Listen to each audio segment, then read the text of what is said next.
Hola a todos. Vamos a comenzar a ver el tema de sucesión vegetal de este curso de ecología. En primer lugar, tenemos que considerar el propio concepto de sucesión vegetal. Un ecólogo llamado Bourbon en 1974 señaló que esos son cambios sucesivos que se producen en la vegetación durante el transcurso del tiempo, originando la formación de una comunidad o la transformación de una comunidad a otra. Quiere decir que si en algún lugar determinado no había vegetación y se va desarrollando una vegetación, eso es una sucesión vegetal. O si existía una comunidad y por algún factor esa comunidad fue alterada y se transforma en otra comunidad, eso también es lo que se denomina sucesión vegetal. En 1972, un famoso ecólogo llamado Odum señaló que había unas características generales de la sucesión vegetal. En primer lugar, que eso es un proceso ordenado. Si es ordenado, quiere decir que es relativamente predecible y que implica cambios en la estructura de especies. Bien, durante este tema yo voy a ir planteando varias preguntas y yo les sugiero a ustedes que cuando yo haga una pregunta, ustedes detengan el video y mediten a ver cuál es la respuesta. En primer lugar, ¿qué significa esta frase? Cambios en la estructura de especies. Bien, así aparece en la literatura, cambios en la estructura de especies. Eso lo que significa es que hay cambios en la composición florística. Quiere decir que en un momento de la sucesión vegetal dominan unas especies y luego en otro momento son otras especies. Las que dominaban en un primer momento puede que no desaparezcan totalmente, que estén presentes en un momento posterior, pero con mucha menor importancia. Eso es lo que significa cambios en la estructura de especies. El segundo aspecto que resalta Odum es que la sucesión genera una modificación del medio físico por la comunidad. Bien, ¿qué significa esto? ¿Qué significa modificación del medio físico? Eso se puede interpretar en primer lugar considerando qué es el medio físico. El medio físico de una comunidad pues son los factores climáticos, tales como la precipitación, la temperatura, la humedad relativa, el viento, la insolación, la topografía, la pendiente y también el suelo y sus diferentes características, tales como la textura del suelo, la acidez o pH, el contenido de nutrientes, el contenido de materia orgánica, la compactación y todo el resto de características del suelo. Entonces, de todo esto que nosotros acabamos de mencionar como medio físico, ¿qué puede ser modificado por la comunidad? Es decir, es la comunidad vegetal la que puede generar una modificación de ese factor del medio físico. Pues obviamente la temperatura general en el área no la va a cambiar la comunidad vegetal, ni el régimen de precipitación puede incidir en la afectación por el viento, va a incidir en la radiación a nivel de microclima, porque no es igual que un sitio tenga un bosque de 30 o 40 metros de alto a que simplemente tenga un herbazal de medio metro de altura. Entonces, en la insolación que llega al suelo o que llega al estrato inferior de la comunidad, obviamente eso es afectado por la propia comunidad vegetal. Y en el suelo hay factores del suelo que no van a ser modificados. Por ejemplo, la textura, que es el porcentaje de arena, limo y arcilla. Eso la comunidad vegetal no lo va a modificar.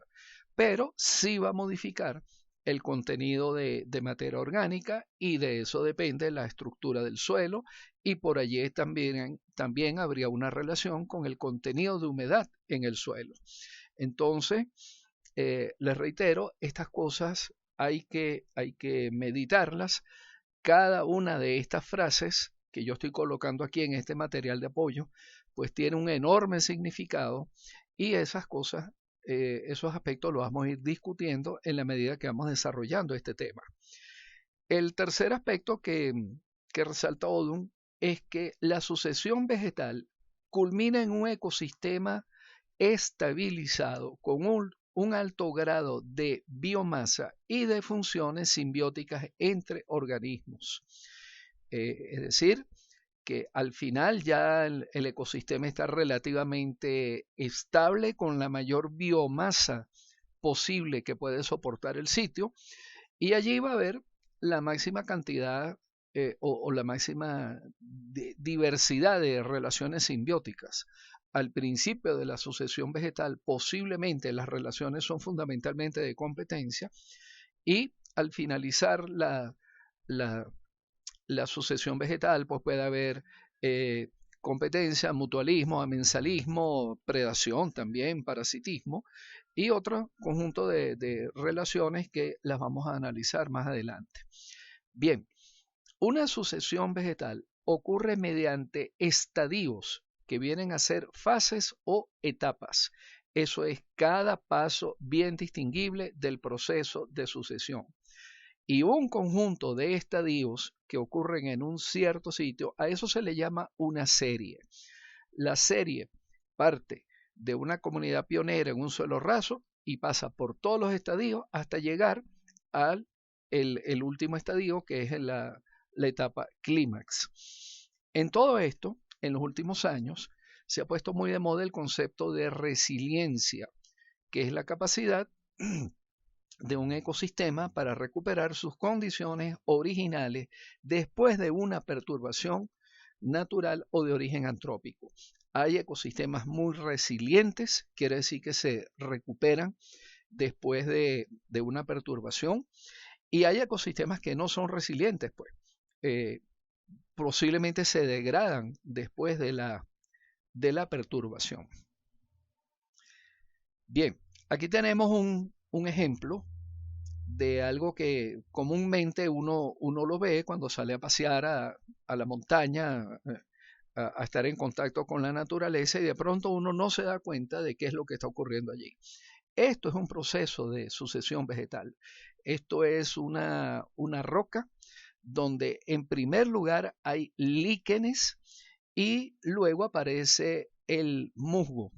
Si la roca tiene un sector que es relativamente plano, pues los musgos son mucho más abundantes y posteriormente ya van a aparecer especies arbustivas. ¿Por qué aquí en este sitio solamente hay líquenes y hay musgo? ¿Y por qué aquí la abundancia de musgo es mucho más alta? ¿Y por qué aquí hay inclusive arbustos? Bueno, porque en este sitio tan empinado, sin sustrato, no hay retención de nutrientes, no hay retención de humedad y todavía no existen las condiciones para que haya formas de vida más avanzadas, como algunos musgos más avanzados o los arbustos. En este caso, hay un poquito de menos pendiente y aquí hay menos pendiente todavía. Y entonces en estos dos casos pues se acumula humedad, se acumula algunos sedimentos o materia orgánica en descomposición y eso es lo que permite que haya más densidad de las formas de vida, de los individuos, de las formas de vida y mayor desarrollo y mayor abundancia. Lo que se cree es que después de miles y miles de años, pues la propia roca se va descomponiendo y va aportando sustrato. Algunas de estas formas de vida, digamos que meten sus raíces en cualquier grieta que tenga la roca y de allí absorben nutrientes, allí acumulan materia orgánica y se van desarrollando. En este caso, tenemos un sitio que fue totalmente deforestado en la Reserva Forestal Imataca. Esto fue para hacer unos macroconucos. Eran 7 macroconucos de 20 hectáreas cada uno, para un total de 140 hectáreas. Unos conucos sumamente grandes, donde se tumbó con motosierra toda la vegetación. Esto se quemó. Lamentablemente esto lo trabajaron apenas durante un par de años y luego lo abandonaron. ya para el 2008 había una sucesión vegetal, eh, digamos que muy clara, muy evidente en ese sitio. Esta foto está tomada exactamente en el mismo sitio, las dos fotos. Bien. Eh, Tal y como lo dijimos antes, la sucesión ocurre a través de una serie de estadios o etapas que parten de una comunidad pionera y llegan hasta una comunidad clímax. Y cada estadio o etapa es un paso bien distinguible del proceso de sucesión. Ahora bien, ¿qué ocurre? Que en todo este proceso ocurre un continuo, es decir, no hay una diferencia radical entre una etapa y otra. Esto es un proceso de cambio muy paulatino. En algún momento pueden estar dominando las herbáceas, después trepadoras y después arbustos, y no es que un día cualquiera desaparecen absolutamente las herbáceas y al otro día aparecen los arbustos. No, eso no ocurre así. Las herbáceas van desapareciendo paulatinamente y los arbustos van apareciendo paulatinamente, pero sí se puede identificar estadios donde dominan plenamente las herbáceas y luego donde dominan plenamente los arbustos y luego donde van a dominar plenamente los árboles. El hecho de que haya árboles no significa que desaparezcan totalmente los arbustos. Algunas formas de vida o algunas especies inclusive pueden permanecer en las siguientes etapas o estadios, tal vez con menor importancia, pero todavía están presentes. Al principio, como la comunidad es muy baja y tiene un solo estrato y tiene muy poca abundancia, el suelo está muy poco evolucionado y a eso se le denomina un suelo raso, digamos que descubierto. Y al final, después, cuando hay un bosque de 30 o 40 metros de altura, entonces ya debe haber un suelo evolucionado. Y un suelo evolucionado significa que tiene diferenciación en los horizontes, que tiene procesos como la iluviación de arcillas o la incorporación de materia orgánica en los diferentes horizontes. Eso es lo que se denomina un suelo evolucionado. Al principio, como la comunidad pionera es muy baja y apenas tiene un estrato, pues el microclima es prácticamente igual que el macroclima, pero al final, con un bosque ya de 30 o 40 metros de alto, el microclima es distinto al macroclima. Dentro del bosque puede haber hasta 3 o 4 grados centígrados menos de lo que hay en toda el área en líneas generales. Eh, la humedad relativa puede ser el doble dentro del bosque al sitio externo al bosque y por supuesto la radiación solar es totalmente diferente, es muy intensa eh, digamos en los alrededores donde no haya bosque y es muy suave, muy ligera dentro del bosque. ¿Por qué ocurren las sucesiones vegetales? Bueno, en primer lugar puede haber causas naturales, es decir, que hay perturbaciones naturales como deslizamientos, inundaciones, huracanes, rayos o incendios, y puede haber perturbaciones de origen antrópico, tales como la deforestación, la minería, la agricultura, la erosión, la explotación forestal, las carreteras, los incendios provocados por el ser humano, y todo esto pueden ser causas para que aparezca una sucesión vegetal. Es muy importante evaluar la sucesión vegetal porque cualquier intervención en comunidades clímax automáticamente va a generar una sucesión. Entonces es muy importante que nosotros entendamos cómo es que ocurre eso. En segundo lugar, si queremos manejar una comunidad sin agotarla, es decir, que queremos hacer un aprovechamiento racional, pues hay que conocer las tasas y los tipos de crecimiento de esas comunidades intervenidas. En tercer lugar, las comunidades secundarias son sumamente extensas. Tan solo en 1990 se calculaba que había 165 millones de hectáreas en toda Latinoamérica de bosques secundarios.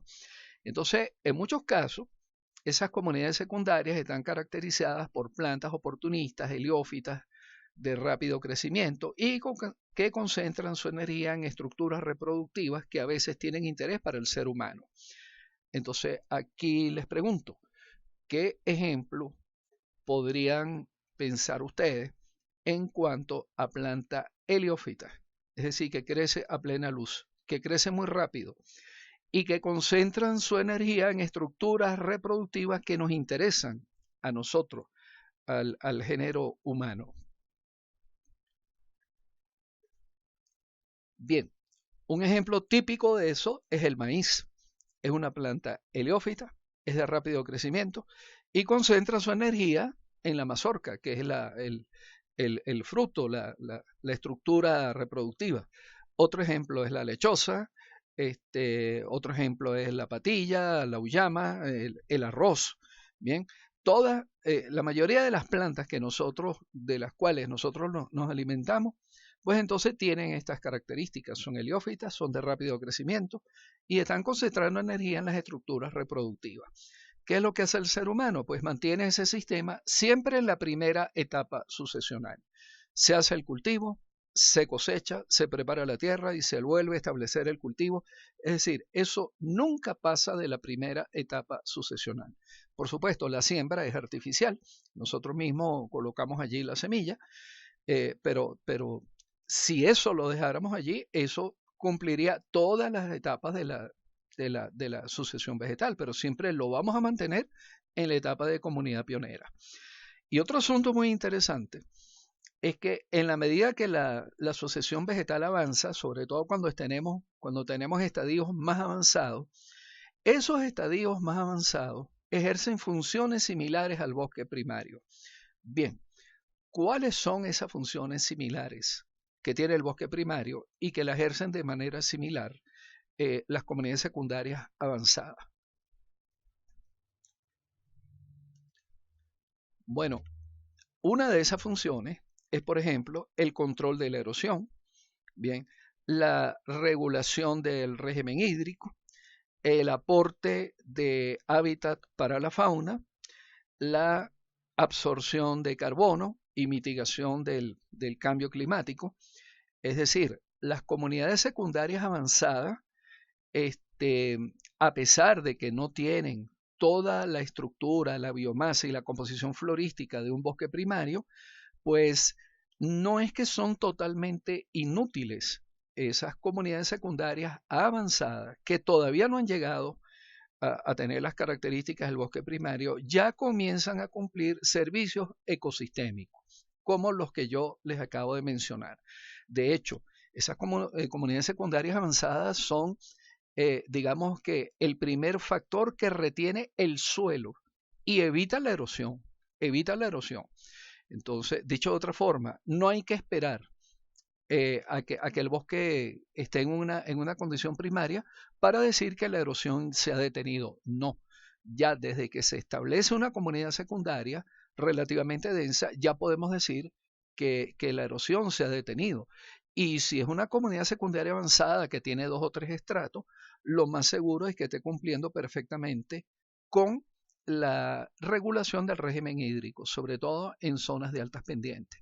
Entonces, así sucesivamente, lo que se quiere decir con esto es que las comunidades secundarias no se pueden considerar como sistemas inútiles desde el punto de vista de servicios ecosistémicos. No, todo lo contrario. Prestan muchos servicios ecosistémicos de forma similar a como lo hace el bosque primario. ¿Cuáles son las tendencias generales de la sucesión? En primer lugar, con respecto al uso de la energía, al principio, cuando estaba ocurriendo una comunidad pionera, la productividad expresada en toneladas por hectárea y por año es sumamente elevada, muy alta. Por eso esto se representa así como una especie de triángulo que es muy amplio hacia la comunidad pionera y es muy reducido hacia la comunidad clímax. Esto significa que cuando el bosque llega a la etapa clímax, su productividad es sumamente reducida. La energía dedicada a la reproducción igualmente es muy elevada en las comunidades pioneras y es muy reducida en las comunidades clímax. Y el proceso de respiración en la comunidad pionera es muy reducido y en la comunidad clímax es muy amplio. La tendencia a un máximo de biomasa, tal y como habría que esperarlo por esto de la productividad, es que en la comunidad clímax es cuando se acumula el máximo de biomasa. Y en las comunidades pioneras, pues cada vez es más biomasa, ¿no? Se parte de una biomasa muy reducida en las primeras comunidades y eso va aumentando paulatinamente hasta que llega al máximo de biomasa que logra soportar una comunidad clímax. ¿Cuáles son las tendencias con respecto a la diversidad? Bueno, aquí hay que separar dos cosas.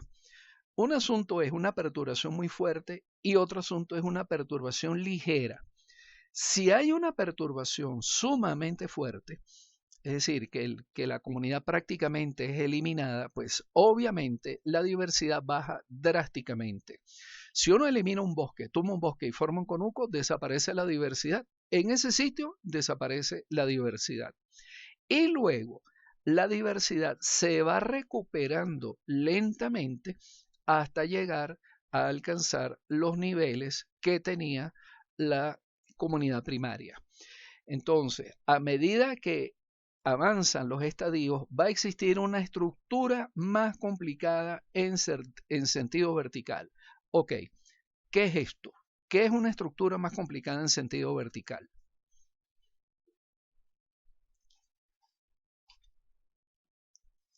Eso simple y llanamente es que aparecen más estratos. Al principio, en las primeras comunidades pioneras hay un solo estrato, después hay dos estratos, después hay tres estratos, hasta que se llega a un ecosistema equivalente al bosque primario que tiene 4 o 5 estratos. Si hay más estratos, hay mayor variedad de nichos ecológicos. ¿Por qué? ¿Por qué se plantea este argumento?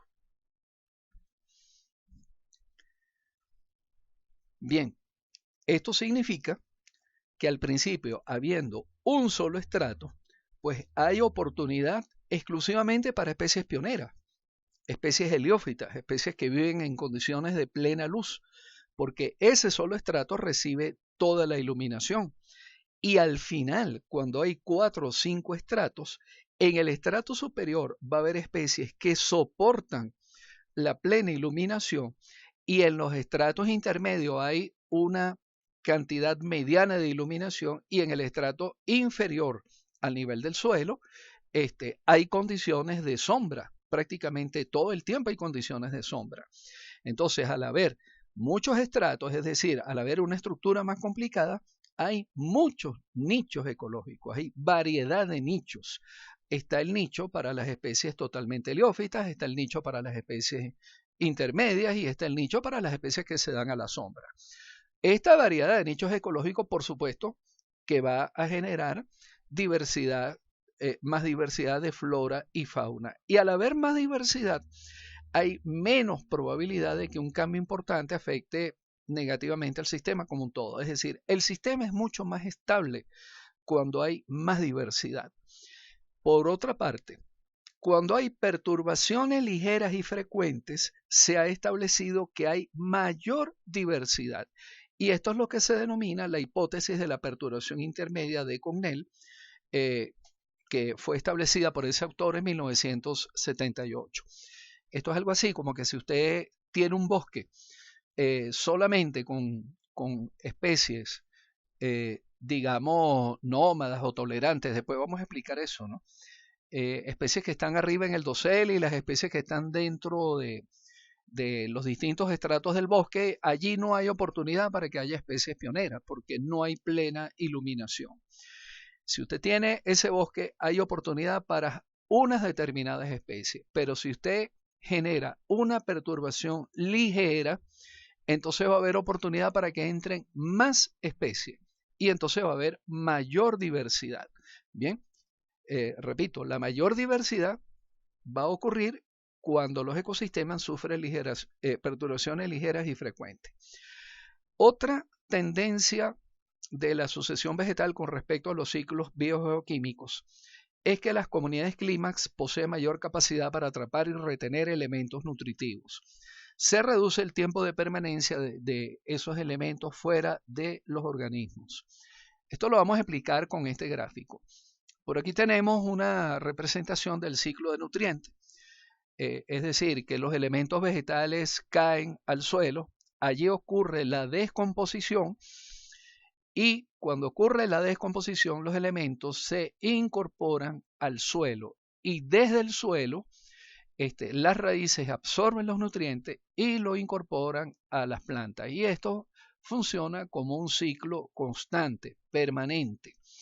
Ahora bien, aquí en este gráfico falta destacar un elemento que es la solución del suelo, que está explicado aquí. La fuente inmediata de nutrientes para ser absorbidos por la raíz son los solutos disueltos en la solución del suelo.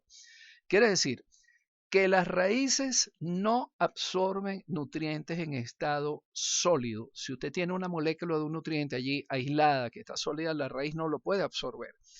Los nutrientes tienen que estar disueltos en el agua que está en el suelo para que puedan ser absorbidos por las raíces.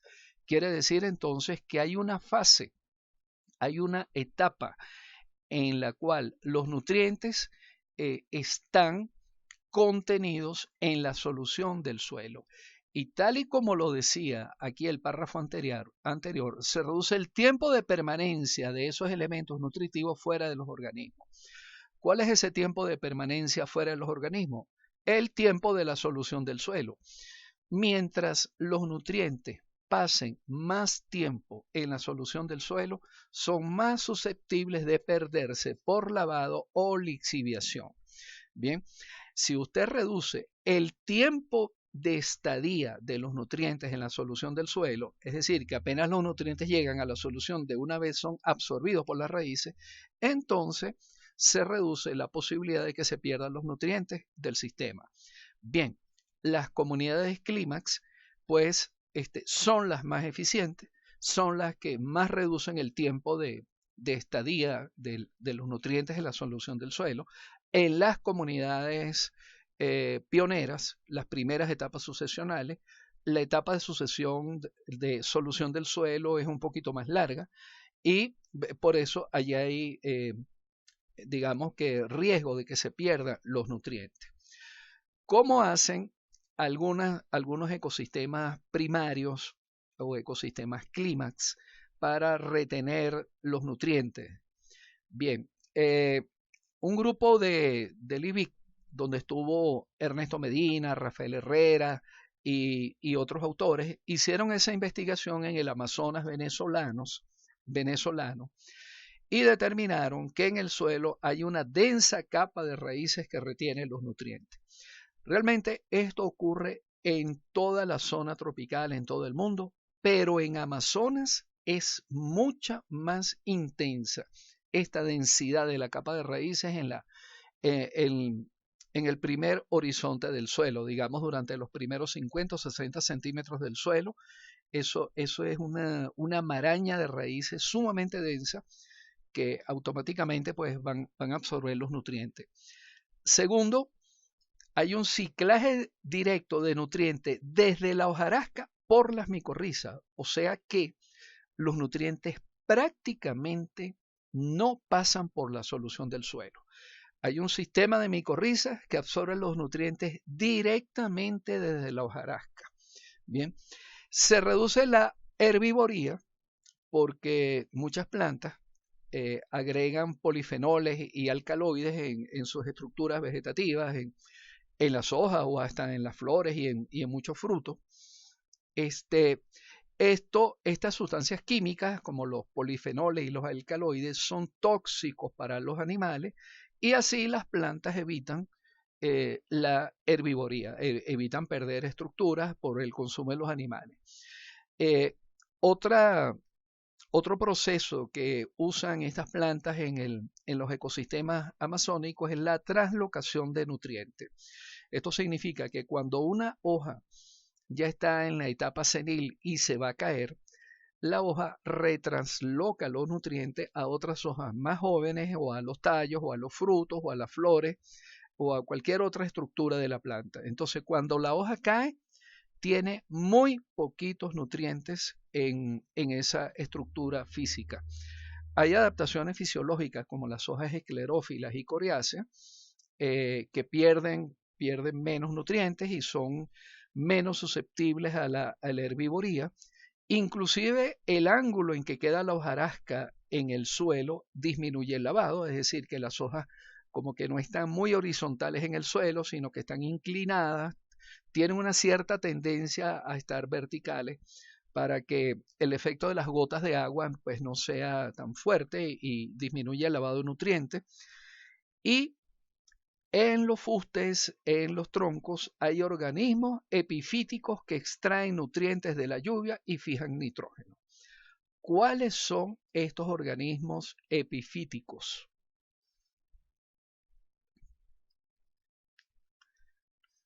Bien, estos organismos epifíticos son fundamentalmente líquenes y musgos que filtran los nutrientes que vienen cayendo con el agua de lluvia.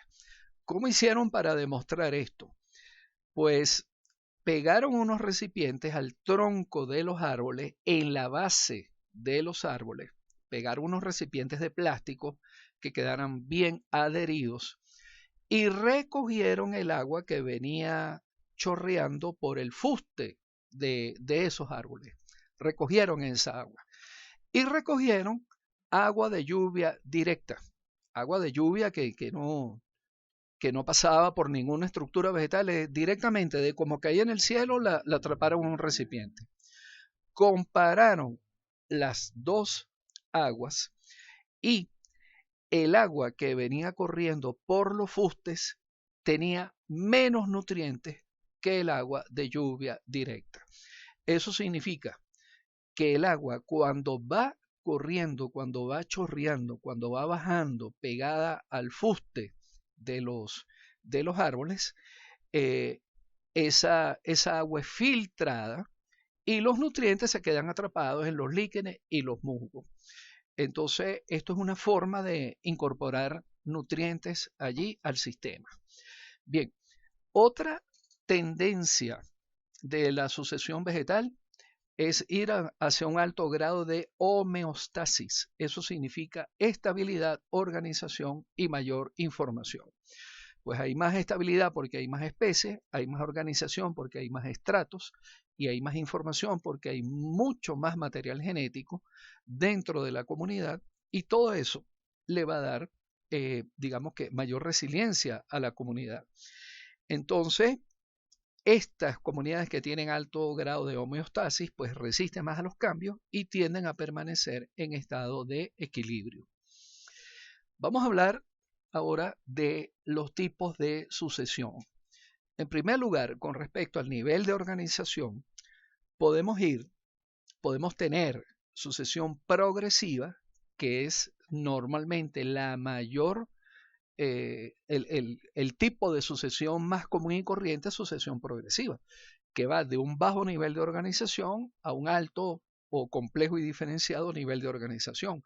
Por ejemplo, comenzamos por una comunidad herbácea, luego es arbustiva, luego tiene árboles, luego árboles más altos y más altos, hasta que tenemos 4 o 5 estratos, y entonces en la última etapa eso es muy complejo y diferenciado. A principio es un nivel de organización muy bajo porque tiene apenas un estrato o 2 estratos.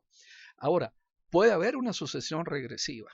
Bien, una sucesión regresiva es cuando partimos de una comunidad que tiene una estructura compleja y diferenciada y eso termina después de la perturbación en una comunidad muy simple, por ejemplo, de un solo estrato.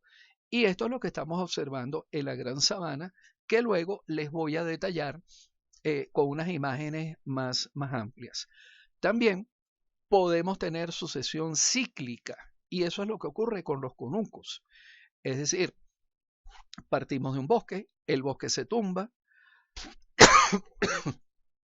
se cultiva y luego se abandona y el conuco abandonado pasa por diferentes etapas hasta que vuelve a ser bosque. Ese bosque se vuelve a tumbar se aprovecha el conuco, luego el conuco se abandona y algún día llega a ser bosque otra vez. Entonces esto se mantiene como un ciclo. Hay algunos fenómenos en la naturaleza como incendios, como crecidas de inundaciones que algunos autores también interpretan como sucesiones cíclicas. Aquí ya les adelanto una imagen de algo que se denomina sucesión detenida. Esto es también en una zona de la Gran Sabana, en la vía Alpaují.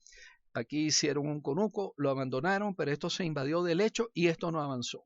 Han pasado años y años y años y esto sigue siendo un helechal. Eso lo vamos a comentar más adelante, otra vez. Aquí tenemos una imagen de esta sucesión regresiva que ocurre en la Gran Sabana. Estos son las faldas del tepuy, de los tepuyes Cuquenán y Roraima. Aquí está el tepuy Roraima, esta es la pared del tepuy Roraima. Y aquí hay un bosque en la falda, en el pie del tepuy. Este bosque se quemó y afortunadamente pues el bosque se recuperó. Yo volví años más tarde y esto estaba verdecito otra vez, vigoroso, y afortunadamente se recuperó. Pero hay otras partes, otros sectores en las faldas de los tepuyes, donde el bosque no se ha recuperado. Y estos fustes que están aquí es los denominados árboles muertos en pie, y esto es una prueba de que eso antes era bosque. Esto no ha sido sabana toda la vida, así como lo estamos viendo en este momento. Esto era bosque, esto se quemó y el bosque no ha podido recuperarse. Lo más probable es que esto esté sufriendo de incendios cada 3 años, cada 4 años, y esos incendios impiden el desarrollo de la vegetación. Pero hay otros sitios donde se han colocado algunas parcelas y después que ocurre el incendio no se recupera el bosque, más bien eso se degrada a un arbustal y algunas personas creen que después del arbustal viene viene la sabana. Y eso es lo que se llama un proceso de sabanización. Eso está ocurriendo en algunos lugares de la Gran Sabana. ¿Por qué ocurre esto? Porque estos son, aquí existen algunos de los suelos más oligotróficos que hay en Venezuela. Oligotrófico significa muy pobre en nutrientes. Hay toxicidad por hierro y por aluminio en el suelo. Los ecosistemas son muy frágiles, es decir, no son resilientes y hay oportunidades en que hay sequías extremas y si además se quema, pues entonces la vegetación desaparece y luego pareciera que es como que imposible para muchas de las especies vegetales recuperarse. Entonces esto lo invaden los arbustos o lo invade la sabana y no se recupera más. En resumidas cuentas, esto es lo que llamamos una sucesión regresiva. De acuerdo a los factores, una sucesión puede ser autógena o halógena. Autógena es cuando ocurre por procesos intrínsecos a la propia vegetación, tal como la caída de un árbol que está sobremaduro, pues. Y una sucesión halógena ocurre por procesos ajenos a la vegetación. Bueno, como un incendio, una inundación o una deforestación generada por el ser humano. De acuerdo al sustrato original, la sucesión puede ser una cero-serie, es decir, una serie sérica cuando se inicia en condiciones de extrema deficiencia de humedad.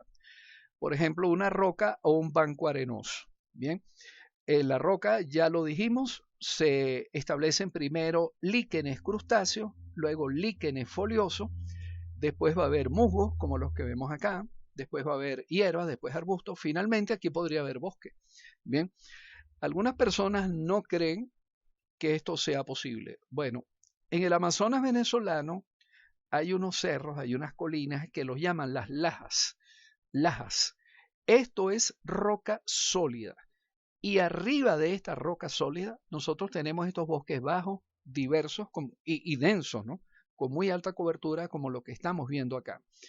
Otro asunto interesante es que esto es la teoría, esto es lo que está escrito en los libros, por todos los autores que han estudiado la sucesión vegetal, pero esto justamente se está observando en este momento en el Pico Humboldt, aquí en el estado Mérida, en Venezuela. La nieve está en retroceso, el glaciar está en retroceso. Se calcula que en los próximos 10 o 20 años el glaciar va a desaparecer completamente. Y en aquellos lugares que nunca habían tenido vegetación porque estaban cubiertos por un glaciar, ya en este momento no hay glaciar y ya están apareciendo los líquenes crustáceos y los líquenes foliosos.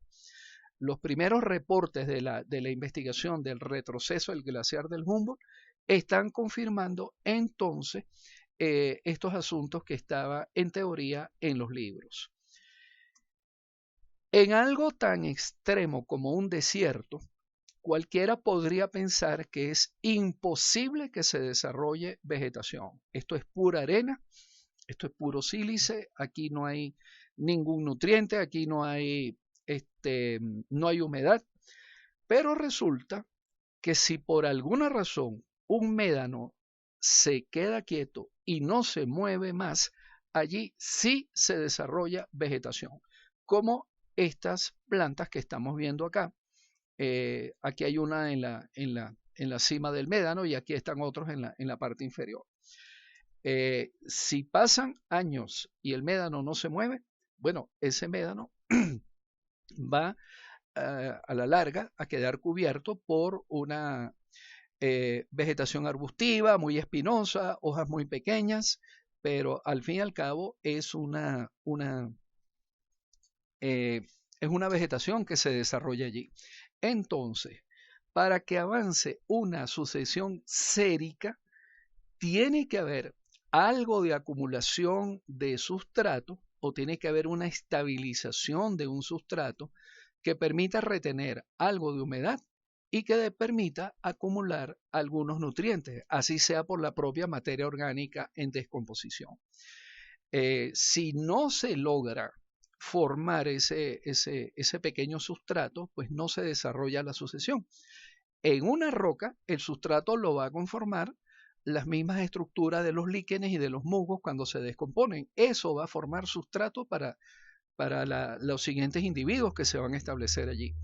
Y en un banco arenoso o en una duna, pues el sustrato lo va a constituir también la materia orgánica en descomposición y luego la duna, cuando está estable, esa duna se transforma en un sustrato donde va a haber algo de retención de humedad y donde se va a acumular la materia orgánica que va a aportar nutrientes. Otra forma de sucesión o tipo de sucesión de acuerdo al sustrato original es la sucesión hídrica o hidrocere. Esta se inicia en condiciones de saturación de humedad. Generalmente es en un cuerpo de agua que va recibiendo sedimentos.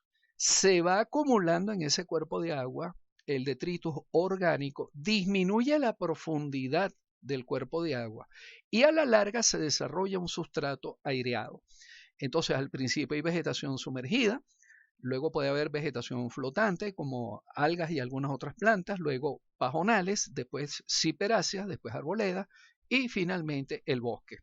Entonces, el factor determinante para que se desarrolle esta sucesión es que que se forme un sustrato que a la larga tiene que ser un sustrato aireado. Si no hay un sustrato aireado, pues no se pueden desarrollar las arboledas y no se puede desarrollar el bosque. Esta foto es de San Javier del Valle, vía La Culata, aquí en la ciudad de Mérida. Esto es en la zona de El Vigía, entre El Vigía y Santa Bárbara. Hay un lugar allí de paseo donde uno toma unas lanchas y luego sale al lago de Maracaibo. Puerto Concha se llama esto.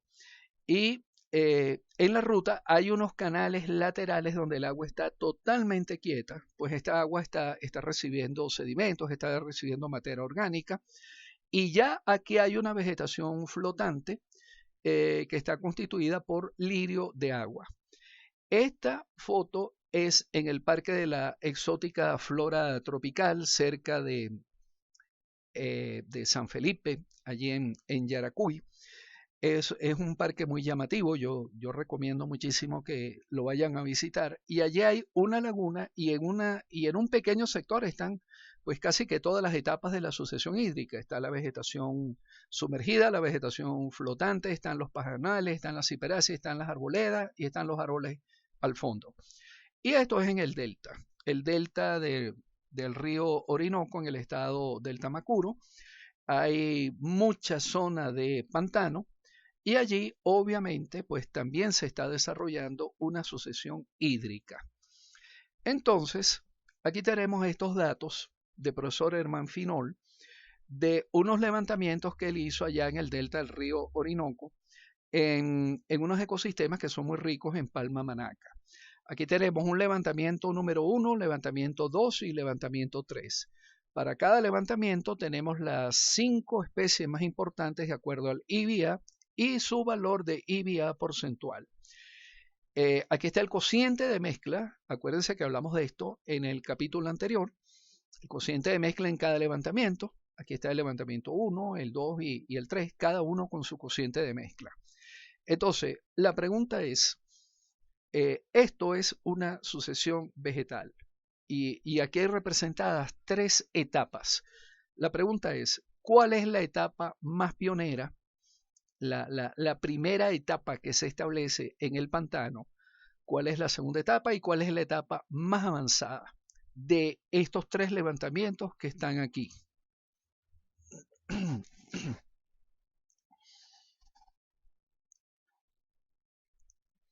Bien, si se recuerdan de lo que significa el cociente de mezcla, esto significa que a cada 19 individuos aparece una especie diferente. Y aquí a cada 50 individuos aparece una especie diferente. Dicho de otra forma, una especie está representada por 50 individuos y aquí una especie está representada por 19 individuos. Entonces, ¿cuál de estas 3 comunidades es más diversa de acuerdo al cociente de mezcla?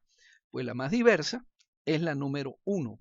Bien, acuérdense que la máxima diversidad posible en el cociente de mezcla es 1 sobre 1.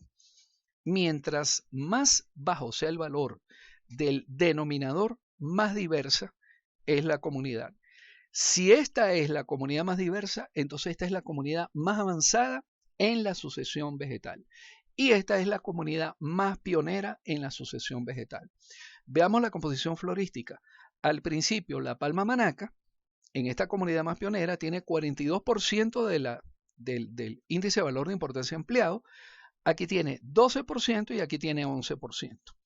La palma temiche, que aquí tenía 15%, aquí pasó a 43% y aquí pasó a 22%.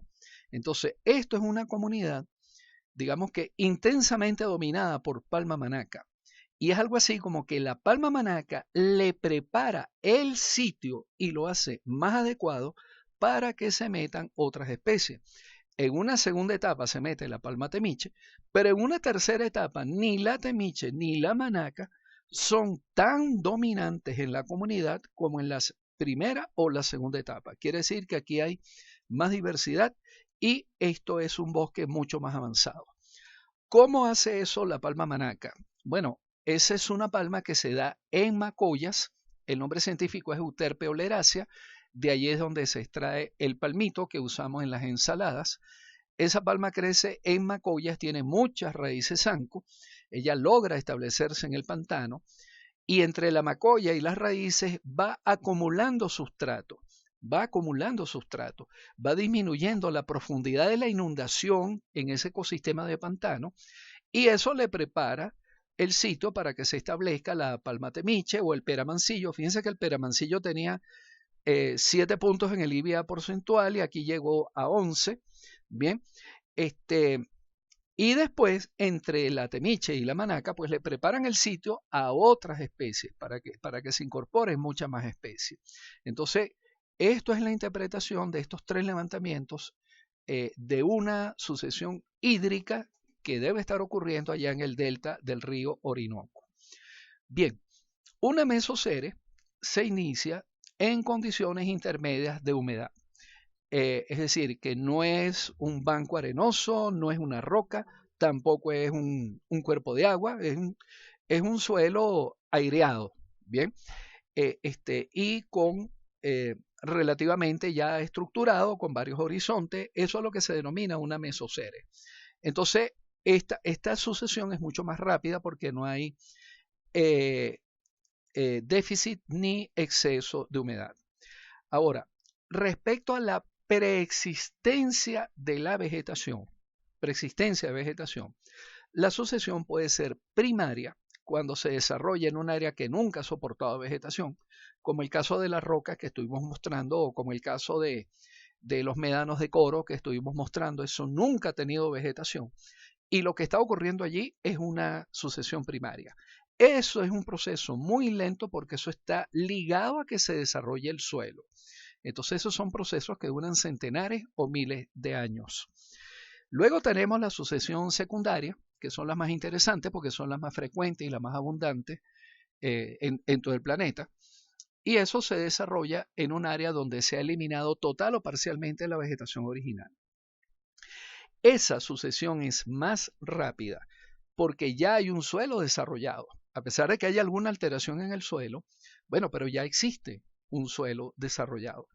Y en segundo lugar, actúan varios mecanismos de propagación, como la lluvia de semillas, el banco de semillas, el banco de plántulas y los brotes y retoños. Esto no lo he desarrollado más en detalle, pero lo vamos a comentar. ¿Qué es la lluvia de semillas? Es la cantidad total de semillas que cae en un lugar determinado en un tiempo determinado.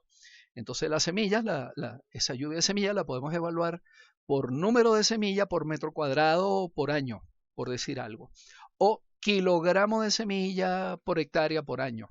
Es decir, tiene que tener una unidad que contabiliza la semilla, tiene que tener una unidad que tome en cuenta la superficie y la unidad de tiempo. Esa lluvia de semillas va a llegar allí por diferentes mecanismos de dispersión de la semilla. Un mecanismo es por el viento y eso se llama anemocoría. Eso ocurre con semillas pequeñas que tienen estructuras aladas o que tienen estructuras que les permiten ser transportadas por el viento. Eso es anemocoría. Por supuesto, las semillas también pueden llegar a un sitio transportadas por los animales y eso se llama zoocoría. Pero en el caso de la zoocoría, la semilla puede ir en la parte externa del animal o la semilla puede pasar por el aparato digestivo del animal. Entonces, el primer caso, cuando va en la parte externa, sea en el plumaje o en el pelaje del animal, eso se llama ectozoocoría. Y en el segundo caso, cuando pasa por el tracto digestivo, eso se llama endozoocoría. Es decir, cuando el animal consume la semilla, pasa por su tracto digestivo y luego la expulsa junto con las heces fecales. La ventaja de la zoocoría para las plantas es que quien hace el gasto de energía para trasladar las semillas es el animal. El gasto de energía no lo hace la planta. Generalmente la planta tiene una recompensa para el animal mediante un mucílago o alguna fruta que le da la recompensa al animal mediante un alimento, ¿no? En eso la planta invierte algo de energía. En la endozoocoría puede ocurrir que la semilla resulta destruida durante la masticación, es decir, si el animal está masticando el fruto o la semilla, puede que la semilla quede dañada. Pero a veces la planta corre el riesgo de que una parte quede dañada y que la otra parte salga íntegra, ¿no? Uno de los casos más populares en el sector forestal de endozoocoría es el samán. Las vacas se comen el fruto del samán, la semilla pasa por el tracto digestivo y al pasar por el tracto digestivo es sometida a un mecanismo, a un tratamiento pregerminativo mediante los ácidos estomacales de la vaca. Y entonces cuando la semilla sale expulsada, pues germina inmediatamente porque esos ácidos estomacales ablandan la testa de la semilla y entonces esa semilla va a tener una alta capacidad de germinación. Además, al salir acompañada de la bosta de vaca y cuando la planta germina, esa primera plántula pues va a tener allí a su alrededor una cantidad importante de nutrientes que le va a ayudar a su desarrollo. Entonces, eso es la zoocoría. Las semillas también pueden ser trasladadas por el agua, eso se llama hidrozoocoría, o pueden tener algún mecanismo especial de dispersión, por ejemplo, que el fruto explote y las semillas salen volando a una cierta distancia, y eso se llama barocoría. Barocoría porque eso se refiere a una presión, a presión interna del fruto, y el fruto explota y las semillas llegan lejos debido a esa explosión. Eso es lo que hace el jabillo, cuyo nombre científico es Ura crepitans. Y ese sufijo crepitans se refiere justamente a la explosión del fruto que traslada las semillas a cierta distancia. Luego tenemos el banco de semillas. El banco de semillas es la cantidad total de semilla viable que está en el suelo. Es decir, la sede, el depósito del banco de semillas es el suelo. Aquí contamos la semilla que llega al suelo y que esté viable, que todavía puede germinar. Porque si no está viable, entonces ya esa estructura forma parte de la hojarasca. Ya eso es una semilla muerta, ya eso forma parte de la hojarasca. Entonces, para que la semilla forme parte del banco de semillas, pues por supuesto, tiene que tener una cierta capacidad de dormancia o latencia. Hay semillas que en el suelo pueden durar 2 o 3 meses, hay otras que pueden durar hasta 1 año en latencia sin descomponerse y son fisiológicamente activas. Eso es lo que conforma el banco de semillas. Y eso se evalúa en cantidad o kilogramos de semilla por metro cuadrado o por hectárea. Generalmente es por metro cuadrado. El banco de plántulas es la cantidad de individuos recién germinados que todavía tienen los cotiledones, tal y como lo vimos en el tema de poblaciones, y que están allí en la parte inferior del bosque. En muchos casos estas plántulas están en un estado de latencia o dormancia debido a que no tienen condiciones apropiadas para alcanzar su máximo desarrollo, y en ese caso se habla de latencia meristemática, porque los meristemas son los tejidos encargados del crecimiento. Y si la planta no tiene las condiciones adecuadas de luz, de humedad o de nutrientes, pues entra en latencia, no se desarrolla, no crece, pero tampoco está muerta. Cuando la planta recibe las condiciones apropiadas, pues se activan los meristemas y se activa el desarrollo de la planta. Y el otro mecanismo de propagación son los brotes y los retoños. Pues los brotes es cuando el individuo se corta totalmente y la raíz queda viva y de allí brota un individuo nuevo. Y el retoño es cuando se parte una parte del individuo, como una rama, una parte del fruto, del fuste, y eso retoña. Entonces, ese es otro mecanismo de propagación. Estos mecanismos de propagación se ven afectados su eficiencia por el tipo o la intensidad de la perturbación, por el tamaño del área perturbada y por características de la vegetación y del sitio original. Hay comunidades vegetales donde de pronto el banco de plántulas ya está sumamente deteriorado o los brotes y los retoños no funcionan, es decir, son características intrínsecas a la comunidad. Pero vamos a ver entonces cómo afecta el tipo de perturbación y el tamaño del área perturbada. Si yo tengo un incendio muy fuerte en un área muy, muy pequeña, el área es apenas de 1 hectárea, y hay un incendio muy fuerte, muy intenso, que arrasó totalmente esta comunidad. Bueno, aquí en este sitio, el banco de semillas queda totalmente destruido por la alta intensidad del fuego. El banco de plántulas queda totalmente destruido y ese mecanismo no va a funcionar para recuperar esto. Los brotes y los retoños van a quedar muy disminuidos. Yo no voy a decir que quedan totalmente anulados, porque es probable que alguna planta mantenga la raíz viva y rebrote, ¿bien? Pero sí queda muy disminuidos los brotes y los retoños. Y la lluvia de semillas, ojo con esto, lo que se quemó es 1 hectárea y en los alrededores queda el bosque el bosque vecino sin ninguna afectación y lo que se quemó fue esta hectárea. Entonces, aquí en esta hectárea, el mecanismo de lluvia de semilla actúa sin ningún problema porque la semilla se va a trasladar desde los individuos que están aquí en los alrededores y van a caer sin ningún problema aquí dentro de esta hectárea y van a recuperar ese sitio muy rápidamente.